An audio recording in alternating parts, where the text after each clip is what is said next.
Hi guys, எல்லாரும் எப்படி இருக்கீங்க? இன்னைக்கு நான் உங்களுக்கு என்ன படம் கொண்டு வந்திருக்கேன் தெரியுமா? ரொம்ப நாள் கழிச்சு ஒரு ட்ரெஷர் ஹண்ட் படத்தை நான் கொண்டு வந்திருக்கேன். அதுவும் ஒரு பெங்காலி லாங்குவேஜ்ல. தம்ப்லைன் பார்த்துருப்பீங்க, ஒரு ஸ்வீட்டை வச்சு பல ட்விஸ்ட்டுங்களை கண்டுபிடிக்கிறாங்கன்னு சொல்லிட்டு. எஸ், இந்த படத்துடைய ஹீரோ ஒரு பழங்கால பொக்கிஷத்தை தேடி போறாரு. அந்த பொக்கிஷமானது ஒருத்தரால ரொம்பவும் பிரில்லியண்டா மறைச்சு வைக்கப்பட்டிருக்குது. அதை சேஃபா மறைச்சு வச்சது மட்டும் இல்லாம ஒரு அதி புத்திசாலி தான் அந்த பொக்கிஷத்தை அடையணும்னு சொல்லிட்டு ஏகப்பட்ட ட்விஸ்ட் அண்ட் டர்ன்ஸ்ங்க இருக்கக்கூடிய 5 லெட்டர்ஸ்ல க்ளூ மேல க்ளூ கொடுத்து அந்த பொக்கிஷத்தை மறைச்சு வச்சிர. அதை இந்த படத்துடைய ஹீரோ ஒவ்வொரு லெட்டரா கண்டுபிடிச்சு அதுல இருக்கக்கூடிய க்ளூங்களை வந்து சால்வ் பண்ணி அடுத்த லெட்டரை கண்டுபிடிச்சு கடைசியில அந்த பொக்கிஷத்தை எப்படி அடைஞ்சாருன்ற கதையை சொல்றதுக்கு வார்த்தையே இல்ல. அவ்வளவு பிரில்லியண்டா. கிட்டத்தட்ட நான் இந்த படத்தை பார்த்துட்டு கூகுள்ல 2 நாளைக்கு இந்த க்ளூஸ்ங்களெல்லாம் ரிசர்ச் பண்ணனா பாத்துக்கோங்க. அந்த அளவுக்கு நுணுக்கமா பல ட்விஸ்டுங்களோட நமக்கு சொன்ன ஒரு கதை தான் அலிநகரர் கோலக் தாதா. என்னடா பேரே வித்தியாசமா இருக்குன்னு சொல்லிட்டு பாக்குறீங்களா? இதுக்கு அர்த்தம் the maze of Alinagar. So welcome to Tamil voice over channel. நான் உங்கள் யாரோ அர்ஜுன் யாரோ. இது வரைக்கும் இந்த சேனலை சப்ஸ்கிரைப் பண்ணாதவங்க சப்ஸ்கிரைப் பண்ணிக்கோங்க. மறக்காம பெல் ஐகானை பிரஸ் பண்ணிக்கோங்க. ஃபாலோ பண்ணாதவங்க ஃபாலோ பண்ணிக்கோங்க. இப்போ இந்த கதைக்குள்ள போயிடலாம். இந்த படத்துடைய ஆரம்பமே ஒரு சின்ன பிளாஷ்பேக்ல இருந்து தான் ஆரம்பிக்குது. 1990 வருஷம் முர்ஷிதாபாத் அப்படின்ற பகுதியில் இருக்கக்கூடிய ஒரு பாடஞ்சு போன அரண்மனையை தான் காட்டுறாங்க. அந்த அரண்மனைக்கு வெளியில நிறைய பேர் உட்கார்ந்துட்டு இருக்காங்க. அவங்களுக்கு முன்னாடி பரம்பரையா அந்த அரண்மனையில பயன்படுத்தப்பட்ட பொருட்கள் எல்லாமே வந்து கும்பலா குவிச்சு வைக்கப்பட்டிருக்குது. என்னன்னா இங்க ஒரு ஏலம் ஒன்று நடந்துட்டு இருக்குது. இதை விற்கிறவர் யாருன்னு சொல்லிட்டு பார்த்தா நல்லா குடிச்சிட்டு இப்படி உட்கார்ந்துட்டு இருக்காரு இல்லையா, இவர் தான் இந்த ராஜ குடும்பத்தோட கடைசி குடிகார வாரிசு. தன்னுடைய பாரம்பரியமா இல்ல குடிக்கிறதுக்கு காசான்னு சொல்லிட்டு பார்க்கும்போது இவரு குடிதான் தேவைப்படுறதுனால இந்த மாதிரி இவர் பண்ணிட்டு இருக்காரு. அந்த குடும்பத்துடைய பாரம்பரிய விளக்கு, ராஜ குடும்பத்தை சேர்ந்த விளக்கு வெறும் 40 ரூபாய்க்கு ஒருத்தருக்கு விற்கிறாரு. சோ இப்படி இந்த ஏலமானது பரபரப்பா போயிட்டு இருக்கும் போது அதுல ஒரு பழங்காலத்தை சேர்ந்த உரைவால் ஏதோ ராஜா பயன்படுத்தின மாதிரி இருக்குது. அதை ஒரு ஆளால தூக்க கூட முடியல. அதை எடுத்து வெறும் 100 ரூபாய்க்கு இப்ப ஏல விட அந்த கூட்டத்திலே ஒரு நாடகக்காரர் இருக்கான். அவங்கிட்ட வந்து டே தம்பி, இதை வாங்கிட்டு போயிட்டு நீ சூப்பரா மேடையில வந்து பெர்ஃபார்ம் பண்ணலாம் அப்படின்ற மாதிரிலாம் சொல்ல, அதுக்கு அவன் அதை பார்க்கும் போதே தெரியுது ஒருத்தனால அதை தூக்கவே முடியல. இதை வச்சுட்டு நான் எங்க பெர்ஃபார்ம் பண்ணது அப்படின்னு சொல்லிட்டு அவன் சொல்லிட்டு அட்லீஸ்ட் ஒரு 50 ரூபாய்க்காச்சும் வாங்கிக்கோங்கடா அப்படின்னு சொல்லிட்டு இப்ப இவன் கெஞ்ச ஆரம்பிக்கும் போது அப்ப அந்த இடத்துல அவசரமா ஒருத்தரோட என்ட்ரி சைக்கிளை பொத்துன்னு கீழே போட்டு அதை நான் 1000 ரூபாய்க்கு வாங்கிக்கிறேன் அப்படின்ற மாதிரி சொல்றாரு. இதை கேட்ட உடனே அவங்க என்னது 1000 ரூபாவா அப்படின்னு சொல்லிட்டு உடனே அந்த கத்தியை வித்துறாங்க. சரி, இவர் எதுக்கு இந்த கத்தியை வந்து இவ்வளவு விலை கொடுத்து வாங்கணும் அப்படின்னு சொல்லிட்டு இப்ப பார்த்தா இந்த இடத்துல தான் இவர் யாருன்றதை நமக்கு சொல்றாங்க. இவர் பேர் சோம்நாத். இவர் ஒரு வரலாற்று ஆராய்ச்சியாளர். இந்த கத்தியுடைய அருமை என்னன்றது அந்த குடிகாரனுக்கு தெரியல, ஆனா இவருக்கு தெரிஞ்சிருக்குது. ஏன்னா இது ஒரு நேஷனல் ட்ரெஷர். சோ இப்படி இந்த கத்தியானது நம்ம சோம்நாத் கைக்கு வந்த உடனே இப்ப அடுத்தடுத்து காட்சிகளை காட்டுறாங்க. சோம்நாத்துடைய பெஸ்ட் ஃப்ரெண்ட் ஒருத்தர் இருப்பாரு சிட்டில. அவர் பேர் வந்து அசுதோஷ் சிங்கா. அவருமே ஒரு ஆராய்ச்சியாளர் தான். இப்ப அவருக்கு நம்ம சோம்நாத் கால் பண்ணி ஏதோ ஒரு விஷயத்த சொல்ல, அதை கேட்ட இந்த சிங்காவுடைய முகமே மாற அப்படியே கட் பண்ணி இன்னொரு காட்சியும் நமக்கு காட்டுறாங்க. இந்த ஊருடைய எலக்ட்ரிசிட்டி போர்டு, அங்க ஒரு நபர் கால்ல இன்னைக்கு ராத்திரி எங்கேயுமே பவர் இருக்காது, நாங்க வேலை பார்க்க போறோம் அப்படின்னு மாதிரியான ஒரு இன்ஃபர்மேஷனை கொடுக்க, இதை நல்லா நோட்டீஸ் பண்ணிக்கோங்க. சோ இப்படி இந்த கதையானது நகர ஆரம்பிக்க இப்ப அப்படியே கட் பண்ணி நம்ம கத்தி வச்சிருக்கக்கூடிய சோம்நாத் வீட்டுல காட்டுறாங்க. அங்க ஒரு மொட்டை கார்ல வந்து இறங்குறான் இல்லையா, இவன் பேர் மித்தால். இந்த படத்துடைய வில்லன். வெளி உலகத்தை பொறுத்த வரைக்கும் இவன் ஒரு பயங்கரமான பிசினஸ்மேன். ஆனா உண்மையிலேயே இவன் யாருன்னு பார்த்தா இந்தியன் கவர்மெண்ட் தேடிட்டு இருக்கக்கூடிய ஒரு பயங்கரமான ஸ்மக்லர். அதுவும் நேஷனல் ட்ரெஷர்ஸா பார்த்து அதை வித்து லாபம் பார்க்கக்கூடிய ஒரு பயங்கரமான வில்லன். இப்ப இவனுக்கு நம்ம சோம்நாத் கைக்கு அந்த கத்தி வந்து சேர்ந்த ஒரு விஷயம் இவனுக்கு எப்படியோ தெரிய வந்துட்டு இருக்குது. சோ அதனால நேரா வீட்டுக்கே வந்து, என்ன 1000 ரூபாய்க்கு தானே வாங்கின, 10 லட்சம் வாங்கிக்கோ, இல்ல 1 கோடி கூட வாங்கிக்கோ, ஒழுங்கு முறையாத அந்த கத்தியை என்கிட்ட கொடுத்துரு அப்படின்னு மாதிரி சொல்ல, அதுக்கு சோம்நாத் நீ எவ்வளவு கோடி கொடுத்தாலும் தர முடியாது அப்படின்னு சொல்லிட்டு மறுத்துற. மொக்க வாங்கின இந்த மொட்டை அந்த கத்தியை எப்படி என் கைக்கு வர வைக்கிறதுன்றது எனக்கு தெரியும் அப்படின்னு மாதிரி சொல்லிட்டு நம்ம சோம்நாத் வீட்டை விட்டு கிளம்பும் போது அப்ப நம்ம சோம்நாத் வீட்டுக்கு வெளியில ஒரு பூஜை மாதிரி போயிட்டு இருக்கோம். அந்த பூஜைக்கு நடுவில் ஒரு நபர் ஒரு மாதிரி இந்த மொட்டையை பாக்குறாரு. என்னன்னு பார்த்தா இவர் ஒரு அண்டர் கவர் காப். இந்த மொட்டையை வந்து சரியான சாட்சியங்களோட பிடிக்கிறதுக்காக தான் இப்ப இவர் ஃபாலோ பண்ணிட்டு இருக்க. இங்க நம்ம சோம்நாத்தை தான் காட்டுறாங்க. அவங்க ஊர்லயே இருக்கக்கூடிய ஒரு பாழடைஞ்சு போன ஒரு இடம். ரொம்ப சீரியஸா நிறைய கடிதங்கள் எழுதுற மாதிரி நமக்கு இப்ப காட்ட, எழுதி முடிக்கும் போதே அப்படியே இருட்டி போயிடுது. ஏதோ ஒரு சில வேலைகள்லாம் பார்த்துட்டு இப்ப வீட்டுக்கு போலான்னு சொல்லிட்டு போகும்போது அப்பதான் வழியில இப்படி ஒரு சம்பவத்தை இவர் பாக்குறாரு. என்னன்னா இந்த மொட்டை மித்தால் இருக்காங்க இல்லையா, அவரை ஒரு அண்டர் கவர் காப் ஃபாலோ பண்ணிட்டு இருந்தார் இல்லையா, அவரை எப்படியோ கண்டுபிடிச்சு அவரை வந்து இந்த மொட்டை கொலை பண்ற காட்சியை நம்ம சோம்நாத் பாத்துற. இந்த கொலையை இவர் பார்த்ததுனால இவரையும் கொலை பண்ணணும்னு சொல்லிட்டு இப்ப அந்த அடியாட்கள்லாம் இவரை துரத்த ஆரம்பிக்க, அதை பார்த்து பயந்த சோம்நாத் இருட்டுல தடுமாறிக்கிட்டு ஓடிட்டே இருக்கும் போது அப்ப சடனா கொஞ்சம் கூட எதிர்பார்க்காத தருணத்துல ரோட்ல போயிருந்த கார் நம்ம சோம்நாத்தை அடிச்சு தூக்கிட, அந்த இடத்துல இந்த படத்துடைய முக்கியமான கதாபாத்திரமான சோம்நாத் ஆக்சிடென்ட்ல இறந்து போக, இந்த இடத்துல இந்த படத்துடைய டைட்டில் போட்டு இந்த படத்தை ஆரம்பிக்கிறாங்க. இப்ப கட் பண்ணா பிரசன்ட் டே லாங் ஷாட்ல ஹவுரா பிரிட்ஜ் தான் காட்டுறாங்க. ஹவுரா பிரிட்ஜ்னாலே அது எங்க இருக்கும் அப்படின்றது நமக்கு தெரியும். வெஸ்ட் பெங்கால்ல இருக்கக்கூடிய கொல்கட்டா. இப்ப அந்த பிரிட்ஜ் வழியா ஒரு டாக்ஸி கொல்கட்டாக்குள்ள போயிட்டு இருக்குது. அதுலதான் இந்த படத்துடைய ஹீரோவான சோகம் வந்து பாத்தீங்கன்னா ஊருக்குள்ள போயிட்டு இருக்காரு. சோகம் கிடையாது, சோகம். நம்ம ஹீரோ பத்தி சொல்லணும் அப்படின்னா நம்ம இந்தியன் ஹிஸ்டரியை வந்து கரைச்சி குடிச்ச ஒரு பையன். இந்த ஊருக்கே ஆக்சுவலி இவன் எதுக்காக வந்திருக்கான்னு சொல்லிட்டு பார்த்தா பெங்கால் லிட்டரேச்சர் பத்தி படிக்கிறதுக்காக தான் வந்திருக்கான். இன்னும் ஊருக்குள்ள காலடியே எடுத்து வைக்கல. ஆனா இந்த ஊருடைய அருமை பெருமைகளை ஆல்ரெடி பக்கத்துல உட்கார்ந்துட்டு இருக்கக்கூடிய ஹீரோயின் கிட்ட சொல்ல ஆரம்பிச்சிட்டான். அந்த அளவுக்கு பயங்கரமான ஹிஸ்டாரிக்கல் நாலேஜ் இருக்கக்கூடிய ஒருத்தர் தான் நம்ம ஹீரோ. சோ இப்போ ஊருக்குள்ள வந்து இறங்கின உடனே அங்க வரலாற்று சிறப்பு மிக்க சில இடங்கள்லாம் இருக்கும் இல்லையா, அங்க இவங்க சுத்தி பார்த்துட்டு இருக்க. இங்க அப்படியே கட் பண்ணி நம்ம ஹீரோயின் வீட்டை தான் இப்ப நமக்கு காட்டுறாங்க. ஒரு வயசான நபர் விளக்கு தொடச்சிட்டு உட்காந்துட்டு இருக்காரு இல்லையா, இவர் பேர் கோபால். இவர் இந்த வீட்டுடைய கேர்டேக்கர். ரொம்ப நாளுக்கு அப்புறமா படிப்பெல்லாம் முடிச்சுட்டு இப்ப நம்ம ஹீரோயின் உள்ள வர, வாமா வாமா எப்படி இருக்கு அப்படின்னு சொல்லிட்டு இவர் வெல்கம் பண்றாரு. இவர்கிட்ட எப்படி இருக்கீங்க அங்கிள் அப்படின்ற மாதிரிலாம் நம்ம ஹீரோயின் பேசிட்டு இப்ப நேரா தன்னுடைய அப்பாவை பார்க்கறதுக்காக உள்ள வர, இவர் யாருன்னு தெரியுதா, இந்த படத்துடைய முதல் சீன்ல நம்ம சோம்நாத் வந்து அவருடைய பெஸ்ட் ஃப்ரெண்டுக்கு கால் பண்ணிருப்பார் இல்லையா, அப்ப போன் எடுத்த அந்த பெஸ்ட் ஃப்ரெண்ட் தான் இவரு. எஸ், சோம்நாத்துடைய மிக நெருங்கிய நண்பன் தான் இந்த அசுதோஷ் சிங்கா. இவருடைய பொண்ணு தான் நம்ம படத்துடைய ஹீரோயின். இப்ப இவங்க வந்த கையில நம்ம ஹீரோவை பத்தின ஃபைல் எடுத்து காமிச்சு, அப்பா இந்த மாதிரி இவர் வந்து நம்ம ஊருக்கு வந்து பெங்கால் லிட்ரேச்சர் பண்ணதுக்காக வந்திருக்காரு, இவருக்கு நீங்க தான் ஸ்காலர்ஷிப் பண்ணோம், ரொம்ப ரொம்ப டேலண்ட் அப்படின்ற மாதிரி கேட்க, இவருமே வந்து பாத்தீங்கன்னா ஒரு ஆராய்ச்சியாளர் தானே, ஹிஸ்டாரிக்கலான விஷயத்துல இன்ட்ரெஸ்ட் இருக்கிறவர் இல்லையா, சரிமா வர சொல்லு பேசலாம் அப்படின்ற மாதிரி சொல்லிட, அப்ப அந்த இடத்துக்கு ஷீலா அப்படின்னு சொல்லிட்டு ஒரு டாக்குமெண்ட்ரி டைரக்டர் வராங்க. இவங்களுமே வந்து ஒரு ஸ்டூடெண்ட் தான். இவங்க நம்ம சிங்காவை பத்தி தான் இன்டர்வியூ எடுக்கிறதுக்கே வந்திருக்காங்க. ஆக்சுவலி ஒரு புக் ஒன்று எழுதியிருக்காரு. அந்த புக்ல வந்து எப்படி நீங்க இப்படி வெளிப்படையா எல்லாத்தையும் எழுதிருக்கீங்க அப்படின்ற மாதிரி ஒரு கேள்வி வைப்ப இவங்க கேட்க, உண்மைதானமா பிரிட்டிஷ்க்கு கீழே இருந்த ஒரு சில பேர், நவாபுகளுக்கு கீழே இருந்த ஒரு சில நவாபுகள், அவங்களாம் ஒண்ணு சேர்ந்து தானே நம்ம நாட்டையே வந்து பிரிட்டிஷ்க்கு வந்து தாரவாத்து கொடுத்தாங்க, அந்த உண்மையை தானே நான் எழுதியிருக்கேன் அப்படின்னு சொல்லிட்டு இப்போ இந்த இன்டர்வியூ போயிட்டே இருக்கும்போது திடீர்னு இவருக்கு ஒரு கால் வருது. அந்த காலை போயிட்டு ஒரு கேஷுவலா தான் அட்டென்ட் பண்றாரு. ஆனா அட்டென்ட் பண்ணதுக்கு அப்புறமா நேரம் அந்த இன்டர்வியூ பொண்ணு கிட்ட வந்து, இதுக்கு மேல உனக்கு இன்டர்வியூ தரணும்னா 2 லட்சம் ரூபாய் எனக்கு பணம் வேணும் அப்படின்ற மாதிரி சொல்லிட, சார் என்கிட்ட பணம் இல்லையே சார் அப்படின்ற மாதிரி அந்த டைரக்டர் பொண்ணு எவ்வளவு கெஞ்சினானோ, இங்க பாருமா எதுவுமே வந்து ஓசியில கிடைக்காது, 2 லட்சம் ரூபாய் இருந்தாவா அப்படின்ற மாதிரி சொல்லிட்டு அந்த பொண்ணு வந்து சரிங்க சார் நான் ட்ரை பண்றேன் அப்படின்னு சொல்லிட்டு அந்த இடத்த விட்டு கிளம்பின உடனே இதை பார்த்துட்டு இருந்த நம்ம ஹீரோயின் வந்து, அவளே பாவம் ஸ்டூடெண்ட், அவகிட்ட எதுக்குப்பா 2 லட்சம் ரூபாய் கேட்குறீங்க அப்படின்னு சொல்லிட்டு கேட்டுட்டே இருக்கும்போது தான் அவங்க அப்பா ஒரு மாதிரி கோமா இருக்கிறத நம்ம ஹீரோயின் பாக்குறா. பக்கத்துலேயே ஒரு 3 லெட்டர்ஸையும் பாக்குறா. அதை பார்த்த உடனே தான் இவளுக்கே புரிய வருது இவர் ஏன் இவ்வளவு கோவத்துல இருக்காரு அப்படின்னு சொல்லிட்டு. யாரோ ஒருத்தன் நம்ம அசுதோஷ் சிங்காக வந்து பாத்தீங்கன்னா மொட்டை கடிதாசியா போட்டு தள்ளிட்டு இருக்கான். அதுல வெறும் பேர்கள் மட்டும் தான் இருக்குது. சோ அதை பார்த்து இவர் கடுப்பாயிட்டாருன்னு சொல்லிட்டு, ஏப்பா எவனோ ஒருத்தன் தைரியம் இல்லாதவன் அனுப்புற லெட்டரை பார்த்து எதுக்கு நீங்க டென்ஷன் ஆயிட்டு இருக்கீங்க, ரிலாக்ஸா இருங்க, டென்ஷன் ஆகாதீங்க அப்படின்ற மாதிரி சொல்லிட்டு இப்போ இந்த லெட்டர்ஸ் எல்லாம் கொண்டு போயிட்டு நம்ம ஹீரோ கிட்ட காட்ட, நம்ம ஹீரோ தான் ஜித்தாச்சு. அந்த 3 பேர்களை பார்த்த உடனே அதுல இருக்கக்கூடிய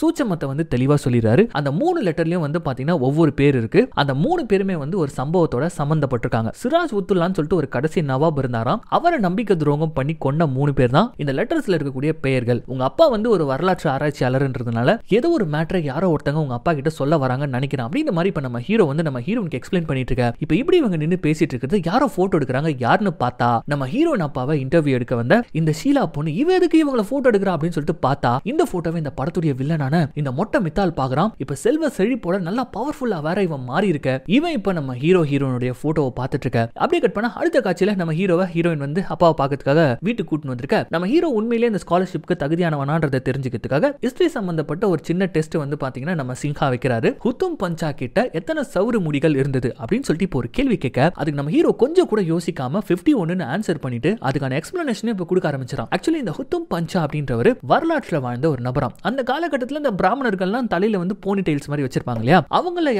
யாராவது ஏமாத்தினாலோ பெண்கள் கிட்ட தப்பா நடந்துக்கிட்டாலோ அவங்களுடைய முடிய அந்த போனி டெயில வந்து பாத்தீங்கன்னா கட் பண்ணி அவங்க என்ன குற்றம் பண்ணாங்கன்னு சொல்லிட்டு அந்த முடியிலே எழுதி வச்சு இவர் கலெக்ட் பண்ணுவாராம். சோ அவர்கிட்ட 51 போனி டெயில்ஸ் இருந்தது அப்படின்னு சொல்லிட்டு நம்ம ஹீரோன் அப்பா போட்ட புதிருக்கு விடைய சொல்ல, சபாஷ் இந்த ஸ்காலர்ஷிப்க்கு ரொம்பவே தகுதியான ஒரு ஆள் தான் நீ அப்படின்னு சொல்லிட்டு நம்ம ஹீரோனுடைய அப்பா பயங்கரமா பாராட்ட. இந்த பாராட்டு எல்லாத்தையுமே வந்து பாத்தீங்கன்னா நம்ம கோபால் அங்குளும் வந்து பாத்துட்டு இருக்காரு. அதுக்கப்புறமா இதே வீட்டுல தங்கிக்க சொல்லி நம்ம ஹீரோவையும் அவர் அலோ பண்ணிட. இப்ப நம்ம கோபால் அங்கிள் தான் கூட்டு போயிட்டு நம்ம ஹீரோ தங்கக்கூடிய ரூமை காட்டுறாரு. அப்படி நம்ம ஹீரோ ரூம்குள்ள போகும்போதே பையன் வரலாற்றுல புத்திசாலியா தான் இருக்கான். ஆனா பையனுடைய வரலாறு என்னன்றது உனக்கு தெரியுமா, அவங்க குடும்பம் குளம் கோத்திரம் அதெல்லாம் தெரிஞ்சா தானே போய் அப்பா கிட்ட பேச முடியும் அப்படின்ற மாதிரிலாம் வந்து நம்ம ஹீரோனை பார்த்து அவர் கேட்க, கோபால் அங்கிள் அதுக்கெல்லாம் என்ன அவசரம், அதெல்லாம் நாங்க அப்புறமா பாத்துக்கிறோம் அப்படின்னு சொல்லிட்டு அங்கேயே நம்ம ஹீரோ செட்டில் ஆயிட. அதே வீட்டுக்குள்ள தானே அந்த ஃபிலிம் மேக்கர் ஷீலா பொண்ணு சுத்திட்டு இருக்கா. அவளை கூப்பிட்டு நம்ம ஹீரோ கிட்ட இப்ப நம்ம ஹீரோன் இன்ட்ரோ கொடுக்க, நான் கூட வரலாற்று சம்பந்தப்பட்ட டாக்குமெண்ட்ரி தான் எடுத்துட்டு இருக்கேன், உங்களால முடிஞ்ச ஹெல்ப் ஏதாவது பண்ண முடியுமா அப்படின்னு கேட்க, நம்ம ஹீரோ வந்து பாத்தீங்கன்னா கண்டிப்பா எந்த உதவி வேணாலும் என்கிட்ட தயங்காம நீங்க கேட்கலாம் அப்படின்ற மாதிரி இப்ப இவங்க பேசிட்டு இருக்க. அப்ப திடீர்னு கீழ இருந்து சவுண்ட் கேக்குது. என்னன்னு பார்த்தா நம்ம கோபால் அங்குளுடைய பையன், அவன் ஒரு போலீஸ் தரத்தரன்னு இழுத்துக்கிட்டு இந்த வீட்டுக்குள்ள வராங்க. ஆக்சுவலி இந்த பையன் வந்து பாத்தீங்கன்னா சரியான போதகை. அப்பப்போ போதையை போட்டு போயிட்டு ஏதாவது பிரச்சனை பண்ணி போலீஸ்ல மாட்டிப்பான். பட் இந்த குடும்பத்துக்குன்னு சொல்லிட்டு இந்த ஊர்ல ஒரு பேர் இருக்கிறதுனால சோ ஸ்டேஷன்ல வார்ன் பண்ணி மட்டும் அனுப்பி விட்டுருவாங்க. சோ இப்படி ஒரு குடிகார கேரக்டர் இந்த வீட்டுக்குள்ள இருக்கு அப்படின்ற மாதிரி இப்ப நமக்கு காமிச்சிட்டு இப்ப அப்படியே கட் பண்ணா கொஞ்ச நேரத்துல நம்ம அசுதோஷ் சிங்கா அவரை தான் காட்டுறாங்க. அவர் அந்த டாக்குமெண்ட்ரி ஃபிலிம் மேக்கரை கூப்பிடுங்க, பாருமா அன்னைக்கு ஏதோ ஒரு கோவத்துல இருந்துட்டேன், அதனால தான் காசெல்லாம் கேட்டேன், நீ காசெல்லாம் எதுவுமே கொடுக்க வேணாம், தொடர்ந்து உன்னுடைய ரிசர்ச் பண்ணு அப்படின்ற மாதிரி சொல்லிட்டு அந்த பொண்ணும் செமையா ஹாப்பியா அங்கிருந்து போக, அப்ப நம்ம ஹீரோ அந்த இடத்துக்கு வரான். நம்ம ஹீரோவை பார்த்த உடனே நம்ம ஹீரோனுடைய அப்பா என்ன பண்றாருன்னு பாத்தீங்கன்னா அவர் எழுதின புக்கை வந்து பாத்தீங்கன்னா கொடுத்து, இதுதான் நான் எழுதின புக், இதுல நிறைய விஷயங்கள் இருக்கு அப்படின்ற மாதிரி சொல்லிக்கிட்டே இருக்கும்போது அப்ப அந்த புக்குடைய முதல் பக்கத்துல பாத்தீங்கன்னா நம்ம இறந்து போன சோம்நாத்துடைய போட்டோ வந்து பாத்தீங்கன்னா ஒரு சின்ன நன்றி அப்படின்ற ஒரு காலத்துல இருக்க. அவரை பத்தி நம்ம ஹீரோ கேட்கும்போது தான், நானும் அவனும் பாலியல் நண்பர்கள் பா, இன்ஃபேக்ட் இந்த புக்கை எழுதுறதுக்கு எனக்கு வந்து உறுதுணையா இருந்ததே என் நண்பன் தான், அவனும் என்ன மாதிரி உன்ன மாதிரி தான்பா, வரலாற்றை கரைச்சு குடிச்ச ஒரு ஸ்டூடெண்ட், எல்லாத்தையும் ஃபிங்கர் டிப்ல வச்சிருப்பான் அப்படின்ற மாதிரி சொல்ல, அப்படியா அப்படின்னா நான் அவரை போய் பார்க்க முடியுமா அப்படின்ற மாதிரி இப்ப நம்ம ஹீரோ கேட்க, சாரிப்பா சுமார் ஒரு 25 வருஷத்துக்கு முன்னாடி ஒரு ஆக்சிடென்ட்ல ஆக்சிடென்ட்ல அவன் இறந்து போயிட்டான். ஆனா அவன் சாகிறதுக்கு முன்னாடி அவன் கிட்ட இருந்து எனக்கு ஒரு லெட்டர் வந்துச்சுப்பா, அவன் எனக்காக ஏதோ ஒரு கிஃப்ட் வச்சிருக்கிறதாவும் அந்த கிஃப்ட் அடையணும் அப்படின்னா இந்த ரிடில வந்து நீங்க வந்து சால்வ் பண்ணணும் அப்படின்னு சொல்லிட்டு அந்த கடிதத்திலே வந்து பாத்தீங்கன்னா ஒரு க்ளூவும் கொடுத்திருந்தான்ப்பா. பட் அது என்னால கிராக் பண்ண முடியல, உன்னால கிராக் பண்ண முடியுதான்னு பாரு அப்படின்னு சொல்லிட்டு இப்ப அந்த லெட்டர் எடுத்து நம்ம ஹீரோ கையில கொடுக்க இந்த இடத்துல இருந்து தான் இந்த படத்துடைய மெயின் கதையே ஆரம்பிக்குது. அந்த லெட்டரை வாங்கி நம்ம ஹீரோ பாக்குறாரு. அதுல மொத்தமா 3 பாயிண்ட்ஸ் இருக்கு. இந்த இடத்துல தான் உன்னுடைய மனைவி பூஜைக்காக போகும்போது ஒரு குறிப்பிட்ட இடத்துல ட்ரெஸ்ஸை மாத்துவாங்க அப்படின்னு சொல்லிட்டு போட்டிருக்குது. எனது உங்க மனைவி ட்ரெஸ்ஸை மாத்தத்துக்கு ஒரு இடத்துக்கு போவாங்களா அப்படின்னு மாதிரி நம்ம ஹீரோ கேட்க, அதுதான் எங்களால கண்டுபிடிக்க முடியல, அடுத்த க்ளூவை பிடி அப்படின்னு மாதிரி சொல்ல, ஹுத்தும் பாஞ்சா கிட்ட எத்தனை போனி டெயில்ஸ் இருந்தது அப்படின்ட்டு ரெண்டாவது க்ளூவா இது இருக்க. இதனாலதான் நம்ம ஹீரோன் கிட்ட ஹீரோனுடைய அப்பா இந்த கேள்வி கேட்டிருக்காரு போல இருக்குது. கடைசியா ஆஸ்டிங் ரிவெஞ்ச் அப்படின்ற ஒரு வார்த்தைக்கு பக்கத்துல 5875 அப்படின்ற ஒரு நம்பரோட இந்த 3 க்ளூ ஆனது இருக்க. இந்த க்ளூவை வந்து நம்ம கிராக் பண்ணோம் அப்படின்னா அவன் எனக்காக ஏதோ ஒரு கிஃப்ட் வச்சிருக்கேன் அப்படின்னு சொல்லிட்டு சொன்னா இல்லையா, அதை நம்மளால ரீச் பண்ண முடியும்னு நினைக்கிறேன் அப்படின்ற மாதிரி இப்ப நம்ம சிம்கா சொல்ல. இதுல முதல் க்ளூல வந்து பாத்தீங்கன்னா உங்க மனைவி அப்படின்னு சொல்லிட்டு மென்ஷன் பண்ணிருக்காரு. உங்க மனைவி சம்பந்தப்பட்ட ஏதாச்சும் ஒரு இடம் இருக்கா அப்படின்ற மாதிரி கேட்க, ஆமாப்பா நானும் ஃபர்ஸ்ட் அது என்னுடைய ஒய்ஃபா இருக்கும் அப்படின்னு சொல்லிட்டு தான் நான் நினைச்சேன். ஆனா அவ இறந்து போய் 17 வருஷம் ஆகுது. நானும் வந்து யோசிச்சு பார்த்தேன், அவன் ட்ரெஸ் வாங்கக்கூடிய ஏதாச்சும் இடம் இருக்குமா, இல்ல என்னுடைய பெட்ரூம்ல தான் அவன் ட்ரெஸ் மாத்துவா அந்த மாதிரி இருக்குமா, இதெல்லாம் நான் யோசிச்சு பார்த்தேன். ஆனா ஒரு கட்டத்துல அவன் என்னுடைய மனைவியை மென்ஷன் பண்ணல, வேற ஏதோ ஒன்னத்தை இன்டைரக்டா அவன் மென்ஷன் பண்ண வந்திருக்கான் அப்படின்றது தெரிஞ்ச உடனே நானும் அப்படியே விட்டுட்டேன் அப்படின்ற மாதிரி சொல்ல, செம்ம இன்ட்ரெஸ்டிங்கா இருக்கு அங்கிள், இதை என்கிட்ட கொடுத்துட்டீங்களே, இதை நான் பாத்துக்கிறேன் அப்படின்னு சொல்லிட்டு அடுத்த சீனே நம்மால் களத்துல இருங்க. அடுத்த நாள் காலையில எழுச்ச உடனே காலங்காத்தாலே நம்ம ஹீரோ இந்த லெட்டரோட உட்காந்துட்டு இருக்க. அப்ப அந்த இடத்துக்கு அந்த டாக்குமெண்ட்ரி பொண்ணு வரா. அவன் வந்து நம்ம ஹீரோ கூட கேஷுவலா பேசிட்டு இருக்கிறத தூரத்துல இருந்து ஹீரோயின் பார்த்த உடனே இவன இவ்வளவு க்ளோஸா நின்னு பேசிட்டு இருக்கா அப்படின்னு சொல்லிட்டு குறுக்கால வந்து உட்காந்துக்கிறாங்க. அதுக்கப்புறமா அந்த பொண்ணு போனதுக்கு அப்புறமா நம்ம ஹீரோ அந்த லெட்டர்ல இருந்து 3வது க்ளூவை வந்து கிராக் பண்ண விஷயத்தை பத்தி சொல்றாரு. ஆக்சுவலி அந்த 3வது லைன் என்னன்னு சொல்லிட்டு பார்த்தா ஆஸ்டிங் ரிவெஞ்ச் 5875. அதுக்கு அர்த்தம் என்னன்னு சொல்லிட்டு பார்த்தா வரலாற்றுல புகழுடைய உச்சில இருந்தவர் தான் திவான் நந்தகுமார். வாரன் ஆஸ்டிங்னு சொல்லிட்டு ஒரு பிரிட்டிஷ்காரன், அவன் பண்ண தப்பு எல்லாத்தையுமே வெளியில கொண்டு வர, அதனால காண்டான அந்த வாரன் ஆஸ்டிங் இந்த திவான் நந்தகுமார் மேல ஃபேக்கான அலிகேஷன்லாம் வச்சு ஃபேக்கான டாக்குமெண்ட்ஸ் எல்லாம் உருவாக்கி இந்த திவான் நந்தகுமாருக்கு வந்து பாத்தீங்கன்னா மரண தண்டனையை வாங்கி கொடுத்திருக்காராம். அப்படி அந்த திவான் நந்தகுமாருக்கு மரண தண்டனை கொடுக்கப்பட்ட நாள் தான் 5/8/1975. இதை வந்து நம்ம ஹீரோ இப்ப கண்டுபிடிச்சு சொல்ல, சரி இது ஓகே, முதல் க்ளூல என்னுடைய அம்மாவை பத்தி பேசியிருக்காரு, அது என்ன அப்படின்ற மாதிரி இப்ப நம்ம ஹீரோயின் கேட்க, அதை தான் நான் அடுத்து தேட போறோம் அப்படின்னு சொல்லிட்டு நம்ம ஹீரோ ஒரு பக்கம் ரிசர்ச் பண்ணிட்டு இருக்க. இன்னொரு பக்கம் இந்த வீட்டுல புதுசா ஒரு கேரக்டர் வரத காட்டுறாங்க. இவர் வேற யாருமே கிடையாது, நம்ம ஹீரோனுடைய அண்ணன் அபிலாஷ். இப்பதான் வேர்ல்டு டூரை முடிச்சிட்டு வராரு போல இருக்குது. ஆனா இவருக்கு ஏகப்பட்ட கடன் இருக்குது. பிசினஸ் பண்றேன்னு சொல்லிட்டு லோன் வாங்குறது, புது புது காருங்க வாங்குறது, போன் வாங்குறதுன்னு சொல்லிட்டு பணத்தை லாவிஷா செலவு பண்ணி ஒரு மிகப்பெரிய கடன்ல இருக்காரு. இதை தங்கச்சின்ற முறையில நம்ம ஹீரோனும் கேட்கறாங்க, ஏன் இப்படி எல்லாம் பண்ற, ஒழுங்கா இருக்கலாம் அப்படின்ற மாதிரி கேட்க, அதுக்கு ஒரு பெரிய இவர் மாதிரி ஒழுங்கா உன் வேலையை மட்டும் பாரு அப்படின்ற மாதிரி நம்ம ஹீரோனை திட்டிட்டு அங்கிருந்து போயிடறான். அதுக்கப்புறம் அன்னைக்கு ராத்திரியே எல்லாரும் உட்காந்து டின்னர் சாப்பிட்டு இருக்காங்க. அப்போ அபிலாஷ் வந்து நம்ம ஹீரோ பார்த்துட்டு, ஆமா உங்க அம்மா அப்பா என்ன பண்றாங்க அப்படின்னு ஒரு கேள்வியை கேட்க, அந்த கேள்வியை கேட்ட உடனே நம்ம ஹீரோடைய முகம் ஒரு மாதிரி மாறுது. அதுக்கு காரணம் நம்ம ஹீரோக்கு பாவம் அம்மா அப்பான்னு சொல்லிட்டு யாருமே கிடையாது. அவர் சின்ன வயசுல இருந்து ஆர்ஃபனேஜ்ல வளர்ந்தவர். இதை நம்ம ஹீரோன்னு சொல்ல அந்த இடத்துல நம்ம ஹீரோ ஒரு மாதிரி சோகமாய் ஒழுங்கா சாப்பிடாம அங்கிருந்து கிளம்பிடுறாரு. பட் என்னதான் பேர்லயே சோகம் இருந்தாலும் பையன் வேலைன்னு வந்துட்டா வெள்ளக்காரன். அடுத்த நாள் காலையிலேயே ஒரு கோயில் குளத்தடியில உட்காந்துக்கிட்டு அந்த முதல் க்ளூவா சோம்நாத் எழுதிருக்கக்கூடிய நம்ம ஹீரோனுடைய அம்மா, அதாவது சிங்ஹாவுடைய மனைவியை பத்தி எழுதிருப்பார் தெரியுமா, உன் மனைவி ரெகுலரா போற வழியில இந்த குறிப்பிட்ட இடத்துல தான் வந்து உடை மாத்துவாங்க அப்படின்ற மாதிரி இருக்கும் இல்லையா, அது என்ன அப்படின்றத மண்டிய பிச்சுன்னு உட்காந்துட்டு இருக்கும் போது அப்ப அந்த குளத்து கரையில ஒரு வயசான சாமியார் புராண கதைகளை பத்தி புலம்பிட்டு இருக்குத நம்ம ஹீரோ ஒரு நிமிஷம் உத்து கேட்கும் போது தான் தெரியுது நம்ம ஹீரோ தேடிட்டு இருக்கக்கூடிய முதல் க்ளூக்கான பதில தான் அவர் சொல்லிட்டு இருக்காரு. என்னன்னு பார்த்தா புராண கதைகள்ல சிவனுடைய மனைவியான துர்கா தேவி இந்த குளத்துல குளிச்சுட்டு தான் சிவ கிருஷ்ணா தாம்னு சொல்லக்கூடிய ஒருத்தருடைய வீட்டுக்கு போயிட்டு துணியை மாத்துவாங்களா, அதுக்கப்புறமா இன்னொருத்தர் வீட்டுல போயிட்டு சாப்பிட்டுட்டு தான் இங்க இருந்து கிளம்புவாங்களாம். சோ இதை கேட்ட உடனே தான் நம்ம ஹீரோக்கு இப்ப விளங்குது, இதுல உன்னுடைய மனைவி அப்படின்னு சொல்லிட்டு இந்த சோம்நாத் குறிப்பிட்டிருக்கிறது வந்து பாத்தீங்கன்னா துர்கா தேவியை தான் குறிப்பிட்டிருக்காரு அப்படின்னு சொல்லிட்டு இப்ப நம்ம ஹீரோ ஃபர்ஸ்ட் க்ளூவை கிராக் பண்ண அடுத்த சீனே நம்ம ஹீரோனும் ஹீரோ பக்கத்துலயே இருக்கக்கூடிய அந்த சிவ கிருஷ்ணா தாம்னு சொல்லக்கூடிய அந்த பகுதியை நோக்கி போயிட்டு இருக்கும்போது நம்ம ஹீரோன் கேக்குறாங்க, இப்ப எங்கடா போயிட்டு இருக்கோம் அப்படின்னு சொல்லிட்டு கேட்க, உங்க அம்மா ட்ரெஸ் மாத்தன இடத்துக்கு அப்படின்ற மாதிரி நம்ம ஹீரோ சொல்ல, என்னது எங்க அம்மா ட்ரெஸ் மாத்தன இடமானும் போது, அதாவது உங்க அப்பாவுடைய பேர் என்ன, அஷ்டோஷ், சிவனுக்கு இன்னொரு பேர் தான் அஷ்டோஷ், சிவனுடைய மனைவி யாரு, துர்கா. சோ இந்த க்ளூல உன்னுடைய மனைவின்னு சொல்லிட்டு அந்த சோம்நாத் குறிப்பிட்டிருக்கிறது உங்க அப்பாவுடைய மனைவி கிடையாது, சிவனுடைய மனைவியான துர்கா. சோ அவங்களுடைய அணிகலன்கள் உடைகள் இதெல்லாம் மாத்தக்கூடிய ஒரு இடம் தான் சிவ கிருஷ்ணா தான் அப்படின்றவருடைய வீடு அப்படின்ட்டு கரெக்டா அந்த வீட்டுடைய அட்ரஸை கண்டுபிடிச்சு இப்ப நம்ம ஹீரோ வந்து சேர, அத வீடை கண்டுபிடிச்சிட்டே வா வீட்டுக்குள்ள போலாம் அப்படின்ற மாதிரி ஹீரோன்னு சொல்ல, அவசரப்படாத, அந்த ரிடல்ல இருக்கக்கூடிய இரண்டாவது க்ளூ ஹுத்தும் பஞ்சா கிட்ட எத்தனை போனி டெயில்ஸ் இருந்தது, அந்த கேள்வி அந்த ரிடல்ல சாதாரணமா எழுப்பப்படல, அந்த கேள்விக்கான பதில் 51. சோ இதே தெருவுல இருக்கக்கூடிய 51வது நம்பர் வீட்டுக்கு தான் நம்ம போயாகணும் அப்படின்னு சொல்லிட்டு அடுத்த க்ளூ எப்படியோ ட்ராக் பண்ணி இப்ப கரெக்டா அந்த 51வது நம்பர் வீட்டை இவங்க கண்டுபிடிக்க, சரி நீ சொன்ன மாதிரி பார்த்தா ஃபர்ஸ்ட் க்ளூ தெருவு குறிச்சிச்சு, ரெண்டாவது க்ளூ வந்து வீட்டை குறிச்சிச்சு, மூணாவது க்ளூ அந்த ஆஸ்டிங் ரிவெஞ்ச் 5875 அதுக்கும் இந்த வீட்டுக்கும் என்ன சம்பந்தம் அப்படின்னு சொல்லிட்டு கேட்க, அதுக்கு கொஞ்சம் கூட டைம் எடுக்காத நம்ம ஹீரோ அந்த ஆஸ்டிங் ரிவெஞ்ச்ல கொல்லப்பட்ட அந்த திவானுடைய பேர் என்ன, நந்தகுமார், இப்போ இந்த வீட்டுல வாழ்ந்துட்டு இருக்கக்கூடிய நபருடைய பேரும் ப்ரொஃபசர் நந்தகுமார் அப்படின்னு சொல்லிட்டு இப்படி எல்லா க்ளூவையும் கிராக் பண்ணிட்டு இப்ப இந்த வீட்டுக்குள்ள வந்தா அங்க ஒரு வயசான நபர், அவர் பேர் தான் ப்ரொஃபசர் நந்தகுமார். ரீசன்ட் டைம்ல இவருக்கு கண்ணு வேற தெரியாம போயிட்டு இருக்குது. அவர்கிட்ட போயிட்டு இந்த மாதிரி மாதிரி இந்த க்ளூவை பத்திலாம் இவங்க சொல்ல அதை கேட்ட உடனே இந்த ப்ரொஃபசர் நந்தகுமாருக்கு இந்த புதிரை பத்தியும் தெரிஞ்சிருக்குது. அது மட்டும் இல்லாம இந்த புதிரை போட்ட சோம்நாத் அவர் வேற யாருமே இல்லையா, இவருடைய ஸ்டூடெண்ட் தான். படிக்கிற காலகட்டத்திலேயே அவர் அதிபுத்திசாலி. திடீர்னு ஒரு நாள் என் வீட்டுக்கு வந்து ஒரு நாள் இல்லைன்னா ஒரு நாள் இப்படி ஒரு விடுகதையை கிராக் பண்ணிக்கிட்டு ஒருத்தன் வருவான். அப்ப அவங்கிட்ட இந்த லெட்டரை கொடுங்க அப்படின்னு சொல்லிட்டு ஒரு லெட்டரை கொடுத்துட்டு போனதா அடுத்து ஒரு விடுகதையை எடுத்து கொடுக்க, என்னடா இது அடுத்து ஒரு க்ளூவா அப்படின்னு சொல்லிட்டு இப்ப தடுத்து படிச்சா அதுடைய முதல் வரியில ஒரு நீல கலர் கண்ணாடி ஒரு பிரிட்டிஷ்காரனுக்கு சரியான தண்டனையை வாங்கி கொடுத்துச்சு அப்படின்ற மாதிரி இருக்கு. ரெண்டாவது லைன்ல ஒரு நல்ல டிரான்ஸ்லேட்டருடைய டேட் ஆஃப் பர்த்தை கண்டுபிடிச்சா இந்த க்ளூக்கான விடையை நீங்க தெரிஞ்சுக்கலாம் அப்படின்னு சொல்லிட்டு அதுல போட்டிருக்க. இதனோட அடுத்து ஒரு புதுசா ஒரு க்ளூ ஒன்னு வந்துருச்சு அப்படின்னு சொல்லிட்டு நம்ம மண்டையை பிச்சுக்கிற மாதிரியே இதை பார்த்த நம்ம ஹீரோன்னு மண்டையை பிச்சுக்க, டே கடுப்பா இருக்குடா இன்னைக்கு ராத்திரியாச்சும் பார்ட்டிக்கு போலாமே அப்படின்னு மாதிரி கேட்க, அதுக்கு நம்ம ஹீரோ டக்குன்னு இல்ல நான் வரல, நீ வேணா போ, இதுக்கான ஆன்சரை நான் கண்டுபிடிச்சாகணும், ஏதோ ரொம்ப பக்கத்துல இருக்கிற மாதிரி எனக்கு தோணிட்டு இருக்கு அப்படின்னு சொல்லிட்டு டக்குன்னு நம்ம ஹீரோ என்ன பண்றான்னு பாத்தீங்கன்னா அந்த ஊர்ல இருக்கக்கூடிய லைப்ரரி போயிட்டு நீல நிற கண்ணாடி ஒரு பிரிட்டிஷ்காரனுக்கு தண்டனையை வாங்கி கொடுத்துச்சா அப்படின்ற மாதிரி சொல்லிட்டு அதை பத்தி ஒரு நாள் முழுக்க ரிசர்ச் பண்றாரு.